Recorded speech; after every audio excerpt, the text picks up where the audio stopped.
30 വർഷമായി കലോത്സവ വേദികളുടെ തിരശീല ഉയരുന്നതിന് മുൻപേ കുട്ടികളുടെ മുഖങ്ങളിൽ ആത്മവിശ്വാസത്തിന്റെ ഛായങ്ങൾ പൂശുന്ന ഒരാൾ തൃശ്ശൂരിലുണ്ട്.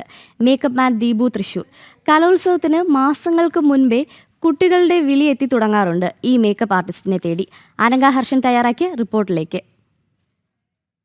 കഴിഞ്ഞ 30 വർഷമായി കലോത്സവത്തിൽ എത്തുന്ന കുരുന്നുകളെ അണിയിച്ചൊരുക്കുന്ന മേക്കപ്പ് ആർട്ടിസ്റ്റായിട്ടുള്ള ദീപു തൃശ്ശൂരാണ് നമുക്കൊപ്പമുള്ളത്. 1-2 വർഷമൊന്നുമല്ല, കഴിഞ്ഞ തുടർച്ചയായി ഇങ്ങനെ 30 വർഷം ഈ കുരുന്നുകൾക്ക് മേക്കപ്പ് ചെയ്തിരിക്കുക. എന്താണ് ആ ഒരു അനുഭവം? വളരെ സന്തോഷം. കാരണം 30 വർഷം ഒരു ഫീൽഡിൽ നിൽക്കുക എന്ന് പറയുന്ന ഒരു ഭാഗ്യമാണ്. എത്രയോ ആർട്ടിസ്റ്റുകളുണ്ട്, കുറേ ഇപ്പോൾ ഫിലിം സ്റ്റാർസായി വന്നവരും അങ്ങനെയൊക്കെ കുറേ ആൾക്കാർ മേക്കപ്പ് ചെയ്ത് ഭാഗ്യം കിട്ടി. കുറേ ആർട്ടിസ്റ്റുകളായിട്ടൊരു കണക്ഷൻ കിട്ടി. എവിടെ പോയാലും തിരിച്ചറിയുന്ന ഒരു വ്യക്തിയായി. അത് അങ്ങനെ ഒരു ഭാഗ്യമാണത്. ഈ മേക്കപ്പിലൂടെ വന്നൊരു ഭാഗ്യമാണ് കേട്ടോ. അത് വളരെ സന്തോഷമായി തോന്നുന്നു. ഈ മേക്കപ്പ് ചെയ്യുന്ന വെച്ചാൽ മോഹിനിയാട്ടത്തിനൊരു മേക്കപ്പ്, അതുപോലെ കുച്ചിപ്പുടിക്കൊരു മേക്കപ്പ്, അപ്പോൾ അതെല്ലാം കൃത്യമായി അറിഞ്ഞിരിക്കണം അല്ലേ? അറിഞ്ഞിരിക്കണം. കാരണം മോഹിനിയാട്ടത്തിന് കേരള തനിമയുള്ള നൃത്തരൂപമാണ്. അപ്പോൾ അതിൻ്റേതായ കണ്ണെഴുത്ത് വേണം. കുച്ചിപ്പുടി പറയുമ്പോൾ ആന്ധ്രാപ്രദേശിൻ്റെ ട്രഡീഷണൽ ഡാൻസാണ്.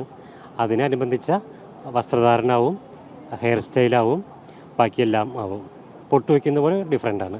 ഭരതനാട്യം എന്ന് പറയുന്നത് തമിഴ്നാടിൻ്റെ ട്രഡീഷണൽ ഡാൻസാണ്. അതിനും വ്യത്യാസങ്ങളുണ്ട്, എല്ലാം വ്യത്യാസമുണ്ട്. എല്ലാ കലോത്സവ വേദിയിൽ അങ്ങ് എത്തിയിട്ടുണ്ടാവും. അപ്പം ഇതേവരെ എല്ലാം സ്കൂൾ ലെവൽ, സബ് ജില്ലാ ലെവൽ, ജില്ലാ level, state level, college selection ആകുമ്പോൾ നാഷണൽ ലെവൽ വരെ പോകാറുണ്ട്.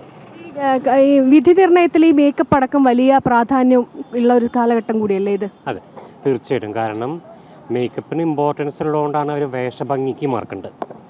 അതിൽ മേക്കപ്പ് വരും, ഹെയർ ഡ്രസ്സിങ് വരും, കോസ്റ്റ്യൂം, ജ്വല്ലറി വരെ അവർ നോക്കും.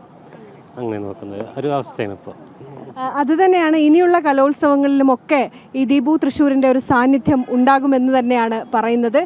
എന്തായാലും ക്യാമറമാൻ സന്തോഷിനൊപ്പം അനഘ ഹർഷൻ, ജനം.